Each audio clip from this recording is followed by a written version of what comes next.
welcome back to DFW On The Fly. I'm Craig Savali with the Communications and Marketing team. And how many of you found those cool backgrounds that are making our team's calls a little bit more fun?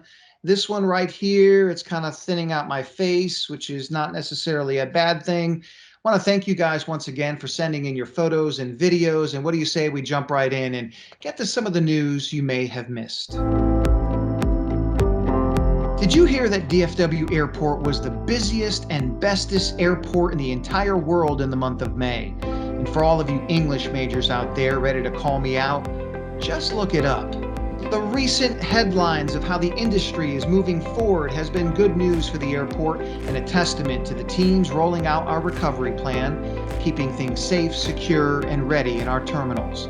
This may not make the news, but we wanted to shine a light on all of our employees who are taking time to volunteer during this crisis, whether you're spending time at area food banks or even fostering cute little puppies like these. And finally, there are hundreds of special moments that happen at our airport on any given day. This young couple shared their moment with us, a curbside proposal surrounded by friends and family. And by the way, she said yes. You're looking at a ridiculous close-up of my hand. Do you see any calluses on it? No, you don't, because I'm a desk jockey. I do social media here at the airport, but I've got to admit, COVID has had me keeping active, learning and doing more with my tape measures and my screwdrivers and whatever the heck this thing is. And judging from your do-it-yourself project photos, you've been too. This is us. Tim Nethery in ITS. Here he is installing wood flooring in his home. Matthew Fulbray, one of our fleet technicians. You're used to working on buses, but how cool would a trip to the terminal be in one of these mini bikes you built? Some people call it a treehouse. Wanda Suarez in ETAM calls this her girl's porch. No boys allowed and bring your own wine. Trish Scrow and Risk brought the whole family together to refinish an antique table. And remember Ray Jackson? We shared the story of his wife, a nurse who returned home from St. Louis after battling COVID on the front lines. Well, while she was away, Ray filled out his Husband of the Year application and surprised his wife by finishing up a laundry room project they've been wanting to do for years. Our customer experience team keeping engaged with one another by showing off their funny hats. And it looks like the winner was wearing a birdhouse. In June, our team celebrated Pride Month and the new ERG, also called Pride. Check out Connected to see how you can support this group and become an ally. And finally, here's hoping all of our dads had a nice, relaxing Father's Day weekend. It's a privilege being a parent, and we appreciate all the dads out there for everything you do. And if you don't think they do a lot, just ask them. I'm sure they'll break it down and tell you. You know, the purpose of On The Fly has always been to share your good news, keep us connected and networked while we're all working apart. And the disturbing events over the last few months have only echoed, if not shouted, the need for togetherness and acceptance and the ability to adapt and change. Today, we are checking in with Ken Buchanan, the Executive Vice President for Revenue Management and Customer Experience. And he talks about the resilience he sees with his teams and the light he is trying to work on in a time of darkness.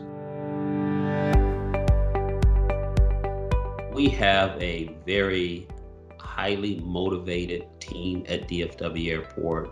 So I spent a good part of my day just connecting with people, assuring them that we're going to get through this and making sure that that they understand that we are on their side and that we're in this together. Growing up in Tennessee and Mississippi, working in parts of Alabama, Arkansas, I've seen quite a bit.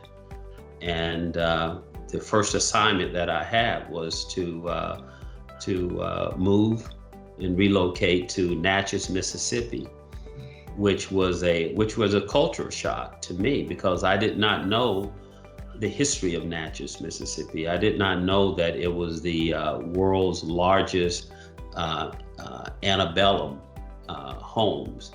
You know, a lot of what's going on today brought back a lot of those memories. Professional Blacks are dealing with a different type of racism and a different type of challenge. And it's more about being marginalized. It's more about being minimized. It's more about being undervalued. It's that old saying that people don't care how much you know until they know how much you care. It's only when you apply love to it, when you apply positive, you apply encouragement, you apply honesty, can you then change it? Thank you, Ken, for your leadership and dedication during this time. And during that conversation, Ken told me that he really enjoys seeing some of the talented employees behind the scenes that we have here at the airport. So here you go, Ken. We leave you and everyone else with some of the talented people we have here at the airport.